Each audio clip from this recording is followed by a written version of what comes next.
Live from downtown Detroit, Local 4 News at noon starts now. Bundle up, it's cold out there. Paul is tracking some wet weather on the way. But first, here's Nick Monticelli. It is a parade we all love, America's Thanksgiving parade that comes down Woodward, ends here in Campus Martius. But guess who else loves it? I'll give you a hint. It's a national organization.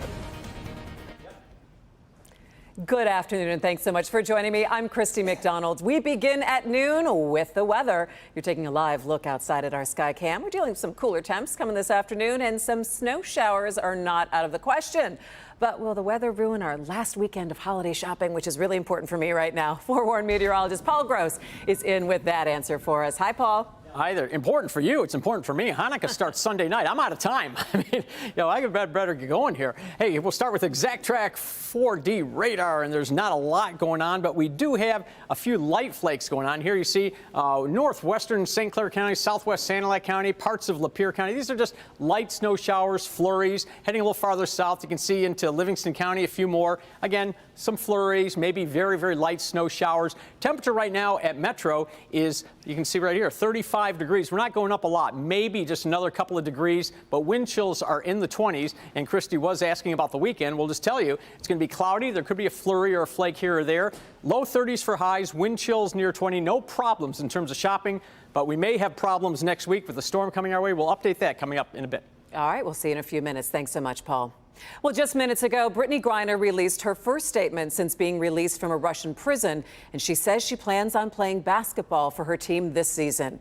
On her Instagram page, she wrote, in quote, "It feels so good to be home. The last 10 months have been a battle at every turn. I dug deep to keep my faith, and it was the love from so many of you that helped keep me going. From the bottom of my heart, thank you to everyone for your help," end quote. Griner also thanked President Joe Biden and is urging the U.S. to continue to fight to bring Novi's Paul Whelan home, who has been held in Russia for nearly 4 years. New at noon today, Michigan State Police now say an early morning incident along westbound I-96 freeway near Telegraph was a road rage incident. At first, the driver of one car involved told police the driver of a semi fired a shot at his vehicle. After investigating, though, police say there was not any evidence of a shooting. Over to Redford Township now, where a woman stopped along the freeway was killed trying to dodge through traffic. It happened on the westbound side of I-96. We're told a 50-year-old woman was hit while crossing the freeway after her car was stopped on the shoulder. The driver who hit the woman is now cooperating with police. A police chase in Monroe County ends with a crash that killed 2 people there. Happened yesterday afternoon around 3 o'clock near Whiteford Center Road. Police say they received a report from a woman saying she needed an officer. She reported a man driving erratically in the neighborhood. Officers say they tried to pull him over, but the suspect drove off, running through a stop sign and hitting another car. The suspect and the person in that other car were both pronounced dead at the scene. Now over to Detroit's east side. An early morning shooting leaves 1 man dead. It happened around 2:30 this morning near Conant Street and Outer Drive. Police say they were called to the scene and found a 30-year-old man deceased.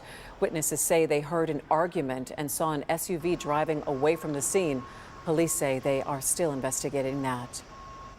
The Detroit Demolition Department is celebrating a milestone this afternoon. Today marks its 3,000th property demolition under Proposal N, and they are on track to reach their goal of demolishing 8,000 blighted homes. Our Megan Woods was there for today's announcement. 12773 Teller Street will soon be no more, and it's symbolic for not just this neighborhood, but the city of Detroit. It's a sound LaJuan Counts never gets tired of hearing. Never. Never. She's the director of the Detroit Demolition Department, and that sound, thanks to Proposal N, is the sound of a new start. It becomes an opportunity for the resident, the neighboring resident, to either purchase the property or the neighborhood as a whole can come together. The block clubs could purchase the property. But today, that sound also means progress as the 3,000th demolition under Proposal N. The first one was in March 2021.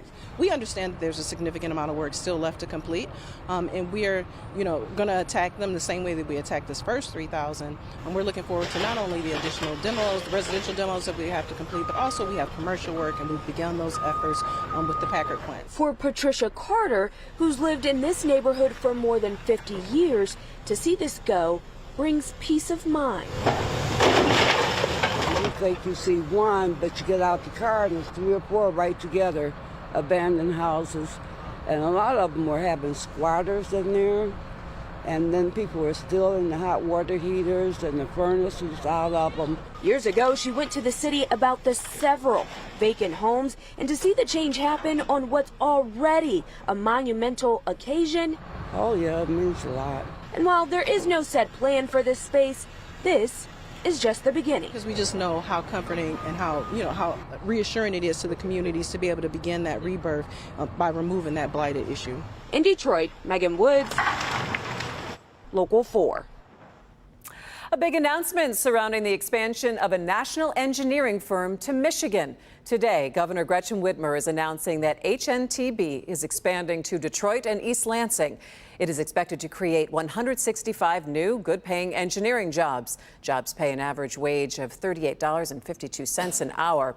The expansion is supported through a $1 million Michigan Business Development Grant. If you are interested in applying for a job with HNTB here in Michigan, head to their website that you see right now on your screen at htb.com/careers. Well, it is official. Detroit is home to the best holiday parade in the country. USA Today named America's Thanksgiving Parade, presented by Gardner White, the best holiday parade in America. It is part of the publication's 10 Best Readers' Choice Awards. First, our parade was selected by a panel of experts, and then readers got to vote on the finalists. And this is not the first time the iconic parade was voted #1. It also had the title back in 2018 and 2019. Our Nick Monticelli has more.